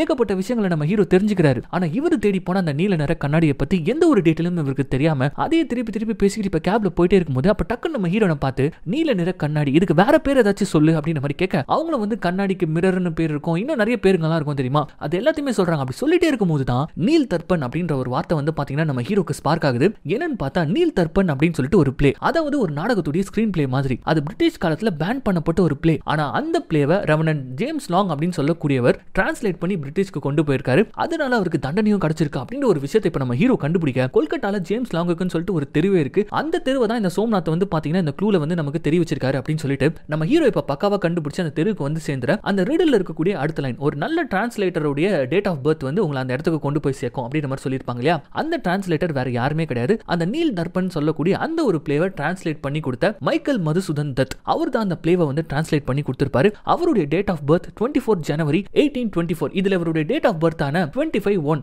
அதுதான் இந்த ஜேம்ஸ் லாங் தெருவில் இருக்கக்கூடிய இவங்க தேடி வந்த ஒரு இடத்தை இப்ப காமிக்க, அந்த இடத்துக்கு வந்து பார்த்தா அங்க இருக்கிறதோ ஒரு ஸ்வீட் கடை தான் இருக்குது. அங்க போயிட்டு நம்ம ஹீரோ சோம்நாத் அவர் அனுப்பின லெட்டர் இதை பத்திலாம் பேச, ஆனா ஆமாங்க சோம்நாத் எங்க அப்பாவுடைய ஃப்ரெண்டு தான் அவரு அப்படின்னு சொல்லிட்டு அந்த கடைக்காரன் சொல்றான். அப்படியா எங்க உங்க அப்பாவை கூப்பிடுங்க அவர்கிட்ட நாங்க பேசிக்கிறோம் அப்படின்னு சொல்லிட்டு இப்ப நம்ம ஹீரோ கேட்க, அப்படியே திரும்பி அப்பாவா அப்படின்னு சொல்லிட்டு போட்டோவை கை காட்டுறாங்க. என்னன்னு பார்த்தா இவருடைய அப்பா எப்பயோ இறந்து போயிட்டு இருக்காரு. உங்க அப்பா ஏதாவது லெட்டர் கிட்ட வச்சிருந்தாரா என்கிட்ட கொடுக்க சொல்லி அப்படின்னு மாதிரி கேள்வி கேட்க, இங்க ட்விஸ்ட் என்னன்னு பார்த்தா அந்த மாதிரி எந்த ஒரு லெட்டரும் இவங்க அப்பா கொடுத்துட்டு போல. அதுக்கு பதில் அவர் என்ன பண்ணிருக்காருன்னு பாத்தீங்கன்னா, என்னைக்காச்சும் யாராச்சும் இந்த புதிரோட வந்து நின்னாங்க அப்படின்னா அவங்க முன்னாடி இந்த விஷயத்தை பண்ணு அப்படின்ற மாதிரி ஒரு சாகறதுக்கு முன்னாடி சொல்லிட்டு போயிருப்பாரு. அப்படி என்ன விஷயம் சொல்லிட்டு பார்த்தா அந்த ஸ்வீட் ஸ்டாலுடைய பின்னாடி பக்கத்துல நம்ம ஹீரோ ஹீரோனை கூட்டிட்டு போயிட்டு அவங்க முன்னாடியே லேடி கனின்னு சொல்லிட்டு ஒரு ஸ்வீட், அந்த ஸ்வீட்டை வந்து பாத்தீங்கன்னா மண்ணு தோண்டி அவன் புதைக்கிறான். எதுக்கு இதை பண்றீங்க அப்படின்னு சொல்லிட்டு கேட்கும்போது, அதெல்லாம் தெரியாதுங்க, எங்க அப்பா சாகிறதுக்கு முன்னாடி இந்த மாதிரி இந்த புதிரை கேட்டு யாராச்சும் வந்தாங்கன்னா அவங்க எதிர்க்க இதை பண்ணு அப்படின்னு சொல்லிட்டு சொல்லியிருந்தாரு. எங்க அப்பாவுடைய கடைசி ஆசையை நான் நிறைவேற்றிட்டப்பா அப்படின்ற மாதிரி அவன் சொல்ல, இதை தவிர்த்து எந்த ஒரு க்ளூமே வந்து பாத்தீங்கன்னா இவன் சைட்ல இருந்து நம்ம ஹீரோ ஹீரோனுக்கு கிடைக்கல. சோ எதுக்கு லேடி கனி அப்படின்னு சொல்லக்கூடிய அந்த ஸ்வீட்டை வந்து அவர் புதைக்க சொல்லியிருக்காரு அப்படின்னு சொல்லிட்டு யோசிச்சுக்கிட்டே இவங்க அங்கிருந்து கிளம்பிட, இப்ப அப்படியே கட் பண்ணி நம்ம ஹீரோனுடைய அண்ணனை தான் காட்டுறாங்க. அவன் யார்கிட்டயும் வந்து ரொம்ப சீரியஸா அவனுடைய பண கஷ்டத்தை பத்தி எல்லாம் பேசிட்டு இருக்கான். நீங்க தான் பணம் கொடுத்து உதவணும் அந்த மாதிரிலாம் பேசிட்டு இருக்க. அது யாருன்னு பார்த்தா அந்த மொட்டை மித்தாலு அவங்கிட்ட போயிட்டு இவன் காசு கேட்டுட்டு இருக்க. அவன் வந்து இங்க பார்த்த தம்பி நான் ரொம்ப நாளா சொல்லிட்டு இருக்கேன், அந்த பொருள் எடுத்து வந்து கொடு, நீ கேட்கறத விட அதிகமான பணத்தை தரேன், உன் கடன் நல்லா அடிக்கிறேன் அப்படின்னு சொல்லிட்டு அவன் சொல்லிட்டு இருக்கான். சோ இந்த மித்தாலுக்கு வந்து பாத்தீங்கன்னா நம்ம அசுதோஷ் சிங்கா கிட்ட இருந்து ஏதோ ஒரு பொருள் இவனுக்கு வேணும் போல இருக்கு. அது அவர் பையனை வச்சு இவன் அடையணும்னு சொல்லிட்டு இங்க இவன் பார்த்துட்டு இருக்க. இங்க அப்படியே கட் பண்ணி அடுத்த நாள் காலையில நம்ம அசுதோஷ் சிங்கா வந்து பாத்தீங்கன்னா லேடி கனியா அந்த ஸ்வீட் எதுக்கு புதைச்சாங்க அப்படின்னு சொல்லிட்டு சொல்லும்போது, அது மட்டும் இல்ல அந்த ஸ்வீட்டுக்குன்னு சொல்லிட்டு ஒரு ஃபாதர் இருக்காராம், அந்த ஸ்வீட்டுடைய ஃபாதரை கண்டுபிடிச்சாதான் இந்த க்ளூ கம்ப்ளீட் ஆகும் அப்படின்னு சொல்லிட்டு பேசிக்கிட்டே இருக்கும்போது அப்ப திடீர்னு அந்த இடத்துக்கு நம்ம ஹீரோ என்ட்ரி கொடுக்குறான். லேடி கனி கிடையாது லேடி கேனிங் அப்படின்னு சொல்லிட்டு சொல்றான். என்ன ஒண்ணுமே புரியல அப்படின்னு சொல்லிட்டு கேட்கும்போது அடுத்து ஒரு வரலாற்று சார்ந்த இன்சிடென்ட் இதுல இன்வால்வ் ஆகுறத நம்ம ஹீரோ கண்டுபிடிச்சிருக்கான். லேடி கனின்னு சொல்லிட்டு சொல்லிட்டு இருக்காங்களே, அதுக்கு எப்படி லேடி கனின்னு பேர் வந்துச்சு? ஏன்னா அது லேடி கனி கிடையாது, லேடி கேனிங். பிரிட்டிஷ் காலகட்டத்தில் லார்ட் கேனிங் அப்படின்னு சொல்லிட்டு ஒருத்தர் இருந்தாராம். அவருடைய மனைவியை தான் லேடி கன்னிங் அப்படின்னு சொல்லிட்டு கூடுவாங்களாம். அவங்க இந்தியா வந்தப்போ அவங்களுக்காகவே உருவாக்கப்பட்டது தான் இந்த லேடி கனின்ற ஒரு ஸ்வீட். சோ இந்த லேடி கனி ஸ்வீட் வந்து பாத்தீங்கன்னா பாரக்பூர் அப்படின்ற ஒரு இடத்துல தான் முதல் இதை கண்டுபிடிச்சாங்க. சோ அங்க நம்ம போனோன்றது தான் இந்த சோம்நாத்துடைய பிளான் அப்படின்னு சொல்லிட்டு அடுத்த சீனே பாரம்பரியமா நம்ம ஊர்ல எப்படி இந்த இருட்டு கடை அல்வா, திருநெல்வேலி அல்வான்லாம் சொல்லுவாங்க இல்லையா, பாரம்பரியமான கடை, அந்த கடைக்கு போயிட்டு ஸ்வீட்ஸ் எல்லாம் வாங்குறாங்க. வாங்கிட்டு இந்த ஸ்வீட் எப்படி நமக்கு வழிகாட்டும், பட் இனிமே எனக்கு இந்த ஒரு விஷயம் புரியல, எதுக்காக அந்த ஸ்வீட் அவர் மண்ணுல புதைக்க சொன்னாரு அப்படின்ற மாதிரியான ஒரு கேள்வியை நம்ம ஹீரோயின் வந்து ரொம்ப இன்னசென்ட்டா கேட்க, லேடி கனியை புதைச்சதுக்கு காரணம் லேடி கேனிங்க புதைச்ச இடம், பெர்ஃபெக்ட்டான ஒரு லொகேஷனை தான் நமக்கு க்ளூவா விட்டுட்டு போயிருக்காரு சோம்நாத் அப்படின்னு சொல்லிட்டு நம்ம ஹீரோ சொல்ல, கேட்கும் போதே இந்த க்ளூஸ் எல்லாம் வந்து ரொம்ப இன்ட்ரெஸ்டிங்கா இருக்குல்ல. சோ இந்த இன்ட்ரெஸ்டோடவே நம்ம இப்ப படத்தை பார்க்க நேரா அந்த லேடி கன்னிங் இருக்கக்கூடிய சமாதிக்கு போயிட்டு அங்க போயிட்டு இந்த ஸ்வீட் எல்லாம் வச்சு இவங்க வந்து நின்னுட்டு இருக்க. அப்ப ஹீரோயின் வந்து பாத்தீங்கன்னா ரொம்ப விளையாட்டா கேக்குறா, இப்ப எறும்பு வந்து வழிகாட்டுமா அப்படின்ற மாதிரி விளையாட்டா கேட்க, இது இவ்வளவு தூரம் வந்திருக்கோம் எதுவும் தெரியாமலையா போயிடும் அப்படின்ற மாதிரி இப்ப நம்ம ஹீரோ நின்னுட்டே இருக்கும்போது அப்ப தூரத்துல ஒரு வயசான நபர், அந்த கல்லறை தோட்டங்கள் எல்லாம் வந்து வேலை பார்க்கக்கூடிய ஒரு நபர், அவரு வந்து நம்ம ஹீரோவை பார்த்துட்டு நேரா கிட்ட வந்து சோம்நாத் எப்படி இருக்காரு அப்படின்னு சொல்லிட்டு கேட்க, சோம்நாத் உங்களுக்கு தெரியுமா? ஓ தெரியுமே, அவர் அடிக்கடி வருவாரு, அன்பா பேசுவாரு, இந்த லெட்டர் கூட கொடுத்துட்டு போனாரு, உங்ககிட்ட கொடுக்க சொல்லி அப்படின்னு போது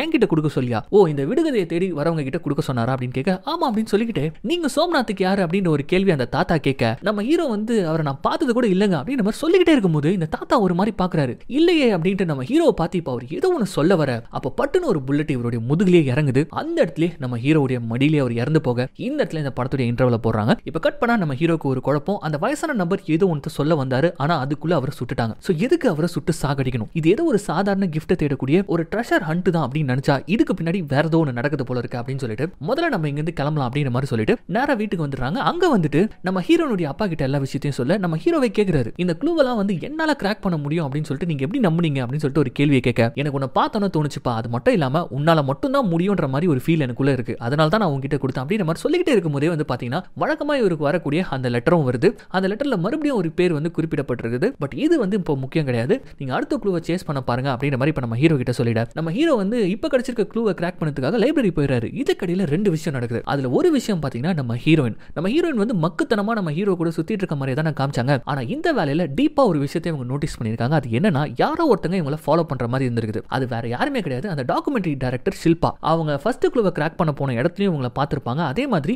நேத்துமே வந்து பாத்தீங்கன்னா இந்த பொண்ணுடைய கார் வந்து பிரேக் டவுன் ஆகி நின்னுட்டு இருக்க மாதிரி இருந்திருக்கும். அதை நம்ம ஹீரோயின் நோட்டீஸ் பண்ணிருப்பாங்க. இது என்ன கோஇன்சிடென்ட்டா நடக்குதா இல்லனா பிளான் பண்ணி நடக்குதா அப்படின்ற மாதிரி ஒரு மாதிரி சூட்சமமா வந்து அந்த ஷீலாவை வந்து கேள்வி கேட்டுட்டு நம்ம ஹீரோயின் கொஞ்சம் உஷாராவா இருக்க. இன்னொரு பக்கம் அந்த வில்லன் மித்தால் அவன் என்ன பண்றான்னு பாத்தீங்கன்னா, ஒரு மிகப்பெரிய ஜமீன்தார் அவர்கிட்ட வந்து ஒரு வரலாற்று சிறப்பு மிக்க ஒரு பொருள் கிடைக்க போறதாகவும் அதுக்கு 35 கோடி ரூபாய் ரேட் வந்து பேசிட்டு இருக்கான். கூடவே துர்கா தேவியோடைய மூக்குத்தி, வைரங்கள் பொறிக்கப்பட்ட மூக்குத்தி, அதை வந்து டிஸ்கவுண்ட் ரேட்ல தர அப்படின்னு சொல்லிட்டு பேசிட்டு இருக்கான். இந்த காட்சிகள் எல்லாம் நமக்கு காமிச்சிட்டு இருக்கும் போதே நம்ம ஹீரோ வந்து பாத்தீங்கன்னா அடுத்த க்ளூக்கான பிளேஸை வந்து கிராக் பண்ணிட்டாரு. அது வந்து ஒரு பகுதியில் இருக்கக்கூடிய நவபாஷண கோயிலை தான் குறிக்குது. அந்த கோவிலுடைய பேரை வந்து பாத்தீங்கன்னா நம்ம ஹீரோ கிராக் பண்ணிட்டாரு. ஆனா அது எக்ஸாக்ட்டா எந்த லொகேஷன்ல இருக்குதுன்றது அவரால் கண்டுபிடிக்கவே முடியல. அதனால தெருவா சுத்தி அலைஞ்சிட்டு இருக்கும் போது தான் ஒரு நபர் ரோட்ல பேசுற விஷயத்தை நம்ம ஹீரோ கவனிக்கிறாரு. டே நம்ம பிளாக் பக்கோடா கிட்ட தான் நின்னுட்டு இருக்கேன் அப்படின்ற மாதிரி பிளாக் பக்கோடா அப்படின்ற ஒரு வார்த்தையை அவன் சொல்ல, இந்த இடத்துல நம்ம ஹீரோ டக்குன்னு பிடிச்சிடறான். அது என்னன்னு பாத்தீங்கன்னா, நம்ம ஹீரோ தேடிட்டு இருக்கக்கூடிய அந்த நவபாஷண கோயில், அந்த கோயிலை வந்து பாத்தீங்கன்னா பிரிட்டிஷ் காலகட்டத்தில் ஒரு ஜமீன்தார் தான் கட்டியிருப்பாரு. அந்த காலத்துல இந்த ஜமீன்தார்களை வந்து பாத்தீங்கன்னா இந்த பிரிட்டிஷ்காரங்க வந்து பிளாக் பக்கோடான்னு சொல்லிட்டு தான் கூப்பிடுவாங்க. சோ அந்த பிளாக் பக்கோடான்னு சொல்லக்கூடிய இடம் வந்து பாத்தீங்கன்னா இங்க ரொம்பவே ஃபேமஸ். அந்த இடத்துக்கு எப்படியோ அடிச்சு பிடிச்சி நம்ம ஹீரோ வந்து சேர்ந்துறாரு. ஆனா அங்க இருக்கிறதோ இப்போ ஒரு பூட்டு கடை. அந்த பூட்டு கடைக்கு போயிட்டு எல்லா டீடைல்ஸும் நம்ம ஹீரோ வந்து சொல்ல, அந்த பூட்டு கடைக்காரனுக்கும் வந்து பாத்தீங்கன்னா இந்த மேட்டர்லாம் தெரிஞ்சிருக்குது. அவங்க அப்பா வந்து இந்த விஷயத்தெல்லாம் சொல்லியிருக்காரு, இந்த மாதிரி தேடி வருவாங்க அப்படின்னு சொல்லிட்டு. ஐயோ இவங்க அப்பாவும் ஒரு வேளை இறந்து போயிருப்பாரா அப்படின்னு சொல்லிட்டு பார்த்தா அதுதான் இல்ல, அவங்க அப்பா இன்னும் உயிரோட தான் இருக்காரு. ஆனா இங்க இல்ல, வேற ஏதோ வெளிநாட்டுல இருக்காரு போல இருக்குது. பட் இருந்தாலும் சோம்நாத் கொடுத்துட்டு போன லெட்டர் அதை இன்னும் ஒரு வச்சிருக்காரு. அதை வந்து வாட்ஸ்அப்ல அனுப்புறேன் அப்படின்னு மாதிரி சொல்ல, அவர் அந்த லெட்டர் அனுப்புற கேப்லயே இங்க இன்னொரு விஷயத்தையும் நம்ம ஹீரோ கண்டுபிடிக்கிறார். அது என்னன்னா, இந்த பூட்டு கடைக்கும் சோம்நாத்துக்கும் இன்னொரு சம்பந்தம் இருக்கு. அது என்ன அப்படின்னா, இந்த பூட்டு கடையில ஒரு வித்தியாசமான பூட்டை வந்து நம்ம சோம்நாத் வாங்கியிருக்காராம். பிரிட்டிஷ் காலகட்டத்தில் கன் பவுடரை வச்சு ஒரு வித்தியாசமான பூட்டு ஒன்று பண்ணுவாங்களாம். இன்கேஸ் எக்கு தப்பா அந்த பூட்டுடைய காம்பினேஷனை போட்டா உள்ள இருக்கக்கூடிய கன் பவுடர் வந்து வெடிச்சு சதறி அதை திருட நினைக்கிறவங்களோட கை வந்து பாத்தீங்கன்னா சதறிடுமா. அப்படி ஒரு மெக்கானிசம் இருக்கக்கூடிய பூட்டை பண்ண தெரிஞ்சவர் தான் லெட்டர் அனுப்புறதா சொன்னார் இல்லையா அந்த கடைக்காரர். அவரும் சோம்நாத்தும் ஃப்ரெண்டு. அப்படிப்பட்ட காம்பினேஷன் லாக் இருக்கக்கூடிய ஒரு பூட்டை தான் வந்து சோம்நாத் வாங்கியிருக்காரு அப்படின்ற ஒரு விஷயம் உங்களுக்கு தெரிய வரும் போதே அவரு வந்து வாட்ஸ்அப்ல அந்த லெட்டர் அனுப்பி வச்சிருக்காரு. உடனே டக்குன்னு போன்லயே நம்ம ஹீரோ எடுத்து படிக்கிறாரு. சோ இது 4வது லெட்டர் இல்லையா. இதுல வந்து பாத்தீங்கன்னா 3 லைன் இருக்கு. அதுல முதல் லைன் வந்து பாத்தீங்கன்னா முதல்ல லட்சுமி தேவிக்கு படைக்கப்பட்ட ஒரு விஷயம் இது அப்படின்ற மாதிரி போட்டிருக்குது. 2வது லைன் வந்து பாத்தீங்கன்னா ஒரு கோவில், அந்த கோவிலுடைய ரிஃப்ளெக்ஷன் வந்து பாத்தீங்கன்னா புதுசா ஒரு அர்த்தத்தை கொடுத்தது அப்படின்ற மாதிரி போட்டிருக்குது. 3வது லைன் வந்து பாத்தீங்கன்னா அந்த இடத்துல தான் மதுசூதன் தத் வந்து வணங்கினாரு அப்படின்னு சொல்லிட்டு போட்டிருக்குது. இது கூடவே வந்து பாத்தீங்கன்னா கடைசியா 5 அப்படின்னு சொல்லிட்டு ஒரு நம்பர் இருக்குதோ நம்ம ஹீரோ நோட்டீஸ் பண்ணவரு. இந்த இடத்துல தான் ஒரு விஷயம் நம்ம ஹீரோக்கே ஸ்ட்ரைக் ஆகுது. கிடைச்ச ஒவ்வொரு லெட்டர்லயும் ஒரு குறிப்பிட்ட நம்பர் வந்து பாத்தீங்கன்னா ரிடலுக்கு அப்புறமா இருக்கும். இதுலயும் அப்படி ஒரு நம்பர் இருக்கு. இது என்ன நம்பர் அப்படின்னு சொல்லிட்டு நம்ம ஹீரோ யோசிச்சிட்டே இருக்கும்போது அதை டக்குன்னு நம்ம ஹீரோயின் கிராக் பண்றாங்க. ஒருவேளை அந்த காம்பினேஷன் கோட் இருக்கக்கூடிய ஒரு வித்தியாசமான பூட்டை வந்து சோம்நாத் வாங்கினாரு அப்படின்னு சொல்லிட்டு அந்த பூட்டு கடைக்காரர் சொன்னார் இல்லையா, அந்த பூட்டுக்கான காம்பினேஷனா இருக்குமோ அப்படின்னு சொல்லிட்டு இப்ப நம்ம ஹீரோயின் கண்டுபிடிக்க சூப்பர் அப்படின்னு சொல்லிட்டு ஹீரோயினை நம்ம ஹீரோ பாராட்டுறாரு. பட் என்ன அப்படின்னு பாத்தீங்கன்னா இப்ப கிடைச்சிருக்கக்கூடிய இந்த 3 க்ளூ வந்து பாத்தீங்கன்னா சுத்தமா விளங்கவே இல்லை நம்ம ஹீரோக்கு. அவரும் லைப்ரரிக்கு போயிட்டு என்னென்னவோ புரட்டி பாக்குறாரு. பட் ஒரு மேட்டரும் நம்ம ஹீரோக்கு கிடைக்காதனால செம்ம டயர்டா இப்ப வீட்டுக்கு வந்துட்டே இருக்கும்போது அங்க நம்ம கோபாலுடைய பையன் இருக்கான் இல்லையா அந்த போதகை, அவன் வந்து குடிச்சிட்டு பயங்கரமா தகராறு பண்ணிட்டு இருக்கான். நம்ம ஹீரோ கிட்டே வந்து குடிக்கிறதுக்கு காசு கொடு அப்படின்ற மாதிரி கேட்க, அந்த இடத்துக்கு வந்து கோபால் வந்து பாத்தீங்கன்னா அவங்க பையனை அடிச்சு துரத்திட்டு என்ன மன்னிச்சிடுப்பா, இவன் சரியான புறம்போக்கு, அவன் உன்ன மாதிரி எல்லாம் நல்ல புள்ள இல்லப்பா, நான் பாவம் பண்ணிட்டேன்ப்பா, அதனால தான் இவன் எனக்கு வந்து பிறந்திருக்கான், எல்லாருக்கும் சோம்நாத் மாதிரி கொடுத்து வச்சிருக்காமா அப்படின்ற ஒரு வார்த்தை ஒரு சொல்ல, அப்ப டக்குன்னு நம்ம ஹீரோக்கு ஒரு சந்தேகம் வருது, இவர் எதுக்கு இப்ப சோம்நாத் பேரை சொன்னாரு அப்படின்னு சொல்லிட்டு. பட் நம்ம ஹீரோ கொஞ்சம் டயர்டா இருந்ததுனால அவர் தூங்க போயிடாரு. இப்ப அப்படியே கட் பண்ணி அடுத்த நாள் காலையில தான் காட்டுறாங்க. நம்ம ஹீரோயின் வீட்டுல வந்து பாத்தீங்கன்னா துர்காலட்சுமிக்கு வந்து பூஜை பண்ணிட்டு இருக்காங்க. ஏதோ ஒரு ஆஸ்பீசியஸான டே போல இருக்கு. அதுல வந்து நம்ம ஹீரோ ஹீரோ வந்து பாத்தீங்கன்னா இன்னுமே வந்து அடுத்த க்ளூவை கண்டுபிடிக்க முடியல அப்படின்னு சொல்லிட்டு ஒரு மாதிரி ஃப்ரஸ்ட்ரேட்டடா உட்காந்துட்டு இருக்கும்போது அப்ப சாப்பிடுறதுக்காக உட்கார்றாரு. அப்ப இலையில வந்து பாத்தீங்கன்னா ஒரு ஸ்பெஷலான ஸ்வீட் ஒன்று வைக்கிறாங்க. அதை வைக்கும் போதே அதை பரிமாறுறவங்க வந்து என்ன சொல்றாங்கன்னு பாத்தீங்கன்னா துர்காலட்சுமிக்காகவே ஸ்பெஷலா பண்ண ஸ்வீட் இது கோவிந்தத்தோ அரிசியில பண்ணது அப்படின்னு சொல்லிட்டு இவங்க ஒரு மேட்டரை சொல்ல இந்த இடத்துல தான் நம்ம ஹீரோக்கு ஸ்ட்ரைக் ஆகுது. அப்படியே மைண்டுக்குள்ளேயே என்னென்னமோ கால்குலேட் பண்ண ஆரம்பிக்கிறாரு. அப்படி கால்குலேட் பண்ணவரு டக்குன்னு என்ன பண்றாருன்னு பாத்தீங்கன்னா நம்ம ஹீரோயின் கையை பிடிச்சிக்கிட்டு பரபரப்பா அந்த இடத்தை விட்டு கிளம்ப. இதை வந்து பாத்தீங்கன்னா ஷில்பா அதே பூஜையில வந்து போட்டோ எடுத்துட்டு இருக்கா. அதை இவ பாக்குறா. எங்க இவங்க இவ்வளவு அவசரமா போறாங்க அப்படின்ற மாதிரி அவ பாக்க நம்ம ஹீரோ இப்ப அவசரமா நம்ம ஹீரோனை எங்க கூட்டு வந்திருக்காருன்னு பாத்தீங்கன்னா அதே ஊர்ல இருக்கக்கூடிய லால் பஜார் அப்படின்ற ஒரு ஏரியாக்கு தான் வந்திருக்காரு.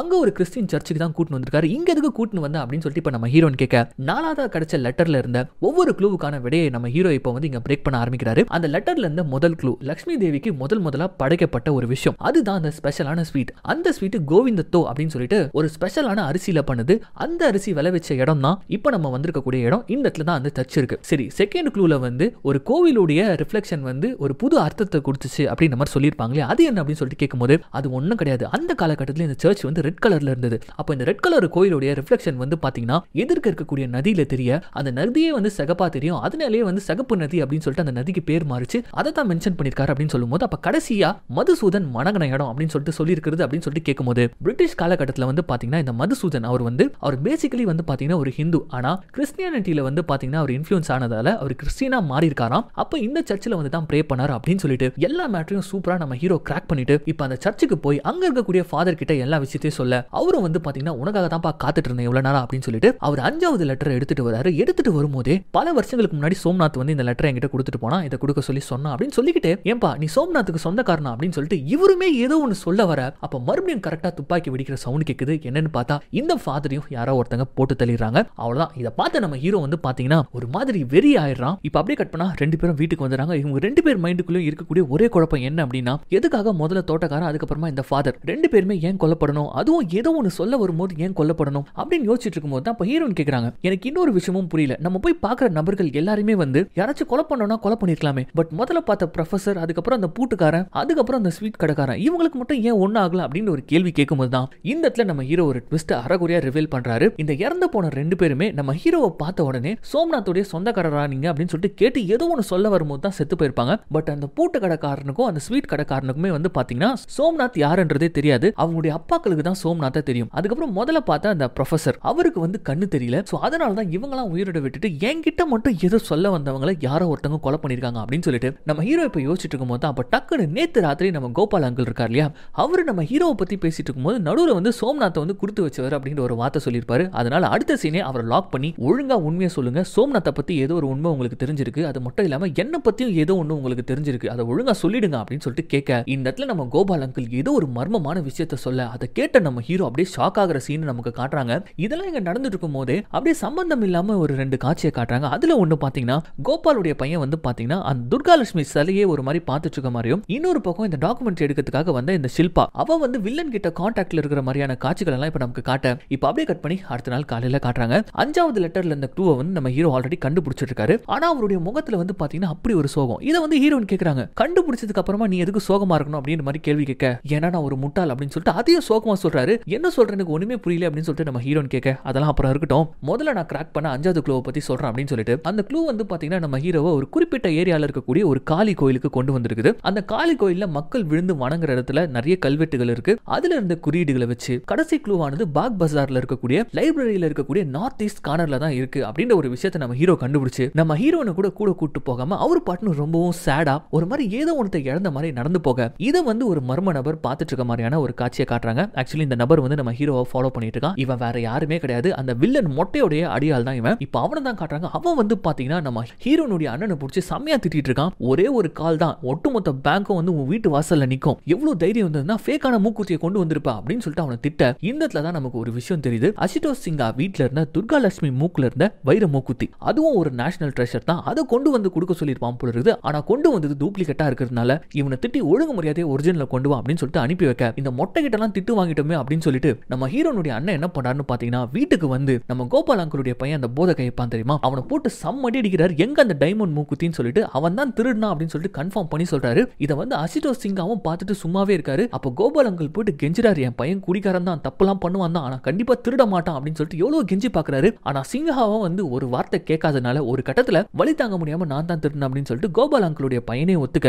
இப்போ அப்படியே கட் பண்ணி நம்ம ஹீரோ தான் காட்டுறாங்க. வேகமா அந்த லைப்ரரிக்கு ஓடி வரான். நார்த் ஈஸ்ட் கார்னருக்கு போய் செக் பண்ணி பார்க்கறான். அப்போ ராம் பிரசாத் சென்னு சொல்லிட்டு இந்த ஊர் ஹிஸ்டரியை சார்ந்த ஒரு நபருடைய போட்டோ அங்க இருக்குது. இப்போ அதை எடுத்து பார்த்தா தான் பின்னாடி காம்பினேஷன் நம்பரோட ஒரு லாக்கர் இருக்கு. இதுதான் நம்ம ஹீரோ தேடி வந்த கடைசி க்ளூ. இதை எடுத்து நம்ம ஹீரோ இங்க பார்த்துட்டு இருக்க. அப்படியே கட் பண்ணி இப்போ வீட்டில் தான் காட்டுறாங்க. ஒரு புயலே ஓஞ்சி போன மாதிரி இருக்கு. அப்போ வீட்டில் அந்த டாக்குமெண்ட்ரி பொண்ணு ஷில்பா இருக்கா இல்லையா, அவளுடைய கேமரால ஒரு ஃபுட்டேஜ் எடுத்துட்டு வந்து காட்டுறா பாருங்க. அந்த மூக்குத்தியை நம்ம ஹீரோனுடைய அண்ணன் திருடுறத இவரை வந்து ரெக்கார்ட் பண்ணிருக்கா போல இருக்குது. அதை போட்டு காட்டுறது மட்டும் இல்லாம அவர் திருடுறதுக்கு முன்னாடியே வந்து ஒரிஜினலை ஸ்வாப் பண்ணி டூப்ளிகேட்டை வச்சுட்டான் அப்படின்னு சொல்லிட்டு ஒரிஜினலையும் எடுத்து காட்டுறா. இதை பார்த்த நம்ம ஹீரோனுக்கு சம ஷாக்கு. அப்பா இது அண்ணன் தான் திருடி இருக்கான்னு சொல்லிட்டு உனக்கு முன்னாடியே தெரியுமா, அப்புறம் எதுக்குப்பா எல்லாருக்கும் அமைதியா இருந்தா அப்படின்னு சொல்லிட்டு ஒரு கேள்வி கேட்க, அதை நான் சொல்றேன் அப்படின்னு சொல்லிட்டு இப்ப நம்ம கோபால் அங்கிள் என்ட்ரி கொடுப்பாரா. தன்னுடைய பையன் ஒரு திருடன் தெரிஞ்சா இவருக்கு அசிங்கமாயிடும்ல, அதை ஈஸியா என் பையன் மேல தூக்கி போட்டாரு. இதுல ஆச்சரியம் இல்லம்மா, ஏன்னா இந்த புத்தி தான் அவருக்கு உடம்பு ஃபுல்லா இருக்கே, துரோகம் பண்ற புத்தி அப்படின்னு சொல்லிட்டு இப்போ ஒரு மிகப்பெரிய ட்விஸ்ட் எடுத்து நம்ம கோபால் தாத்தா வெப்பாராயிங்க. பட் அது என்ன ட்விஸ்ட்னு சொல்லிட்டு தெரியறதுக்கு முன்னாடி இங்க அப்படியே கட் பண்ணி நம்ம ஹீரோவை காட்டுறாங்க. அதே காம்பினேஷன் லாக் சிஸ்டம் தான். தப்பா காம்பினேஷன் போட்டா கை செதறிடும். ஆனா நம்ம ஹீரோ கிட்ட தான் காம்பினேஷன் நம்பர் இருக்கு, ஒவ்வொரு லெட்டர்ல இருக்கக்கூடிய நம்பர். அந்த நம்பர்ஸை கரெக்டா போட்டு ஒரு வழியா அந்த லாக்கரை ஓபன் பண்ணி கடைசி க்ளூ அது என்ன க்ளூன்னு சொல்லிட்டு பார்த்தா உள்ள ஒரு சூப்பரான மேப் இருக்கு. அந்த மேப்ல குறிப்பிடப்பட்ட இடத்துல தான் அந்த நேஷனல் ட்ரெஷரான அந்த கத்தி இருக்கு போல இருக்குது. சோ அதை நம்ம ஹீரோ பார்த்துட்டே இருக்கும்போது சடனா அந்த லைப்ரரிக்குள்ள வில்லன்ங்க புகுந்துருவானுங்களா, அதாவது இந்த மொட்டை மித்தாலுடைய ஆட்கள். அங்க அவனுங்க உள்ள பூந்து நம்ம ஹீரோ கண் முன்னாடியே அந்த மேப்பை சுட்டுக்கிட்டு போயிட்டு இந்த வில்லன் மித்தால் கையில கொடுக்க, மேப்பு கச்சிச்சு. இதுக்கப்புறம் அவன் எதுக்கு போட்டு தள்ளுங்கடா அப்படின்னு சொல்லிட்டு இந்த மித்தால் வந்து நம்ம ஹீரோ வந்து கொலை பண்ண சொல்ல, இங்க அப்படியே கட் பண்ணி நம்ம கோபால் அங்கிளை தான் காட்டுறாங்க. அவர் என்ன ட்விஸ்ட் இங்க உடைக்கிறாருன்னு பாத்தீங்கன்னா, இவ்வளவு வருஷமா ரொம்ப நல்லவர் சோம்நாத்துடைய உயிர் நண்பன் அப்படின்னு சொல்லிட்டு நம்ம நினைச்சிட்டு இருந்தோம் இல்லையா, அசுதோஷ் சிங்கா, அவர் தான் இந்த கதையுடைய பாதி வில்லன் சொல்லிட்டு இப்ப தெரிய வரும் பாருங்க. என்ன ஆயிருக்குன்னு பாத்தீங்கன்னா, இந்த அசுதோஷ் சிங்கா இருக்கார் இல்லையா, அவர் வந்து சுமார் 26 வருஷத்துக்கு முன்னாடி இந்த மொட்டை மித்தல் கிட்ட வந்து பாத்தீங்கன்னா பல கோடி ரூபாய் கடன் வாங்கியிருப்பாரு. அந்த கடனை கொடுக்க முடியாதனால அந்த மொட்டை வீட்டுக்குள்ள வந்து உட்காந்துக்கிட்டு பணத்துக்கு பதிலா இவங்க வீட்டுல இருக்கக்கூடிய பாரம்பரிய பொருளான துர்கா லட்சுமியுடைய வைர மூக்குத்தியை வந்து கேட்டிருக்கான். ஆனா அது என்னுடைய பாரம்பரிய பொருள், அதை என்னால தர முடியாது அப்படின்னு சொல்லிட்டு ஒரு பேசிட்டு இருக்கும் போதுதான் நம்ம சோம்நாத் கிட்ட இருந்து கால் வந்திருக்குது. அவர்கிட்ட ஏலத்துல கத்திய வாங்கின விஷயத்தையும் அந்த நேஷனல் ட்ரெஷரை வந்து பாத்தீங்கன்னா யார் கைக்கும் மாட்டாத மாதிரி மறைச்சு வைக்க போறதையும், இந்த விஷயங்கள் எல்லாத்தையுமே வந்து பாத்தீங்கன்னா நம்ம சோம்நாத் அவருடைய பெஸ்ட் ஃப்ரெண்ட்னு சொல்லிட்டு நம்பி நம்ம அசுதோஷ் சிங்கா கிட்ட சொல்ல, அதை வந்து இந்த வில்லன் மொட்டை கிட்ட வந்து இந்த அசுதோஷ் சொல்லியிருக்காரு. அந்த கத்தி மொட்டை எனக்கு கிடைச்சிச்சு அப்படின்னா உன்னுடைய கடனும் அடிச்சிடறேன், உனக்கு ஒரு பங்கு பணமும் தரேன் அப்படின்னு சொல்லிட்டு தான் நம்ம சோம்நாத் கத்தி வாங்கினப்போ எப்படியோ இந்த விஷயம் தெரிஞ்சு அந்த இடத்துக்கு வந்த மொட்டை போயிருப்பான் தெரியுமா. அது யார் சொல்லியும் கிடையாது, இந்த சிங்கா சொல்லி தான் வந்து பாத்தீங்கன்னா அவங்க போயிருக்கான். கொஞ்சமா பணத்தை கொடுத்து அந்த கத்தியை வாங்கிக்கலாம்னு சொல்லிட்டு அவன் ட்ரை பண்ணிருக்கான். ஆனா நம்ம சோம்நாத் தான் கத்தி கொடுக்கல இல்லையா. அது மட்டும் இல்லாம அன்னைக்கே வந்து டைம் வேஸ்ட் பண்ணாம இந்த கத்தியை மறைச்சு வச்சு தெரிஞ்சவங்க கிட்ட எல்லாம் அந்த லெட்டர் அனுப்பி வைக்கிற ப்ராசஸையும் அவர் பண்ணி முடிச்சிடுறாரு. அதெல்லாம் முடிச்சதுக்கு அப்புறமா தான் அன்னைக்கு ராத்திரி வீட்டுக்கு போற வழியில இந்த மித்தல் வந்து அந்த போலீஸ்காரன் கொலை பண்றத பார்த்துட்டு இருப்பாரு.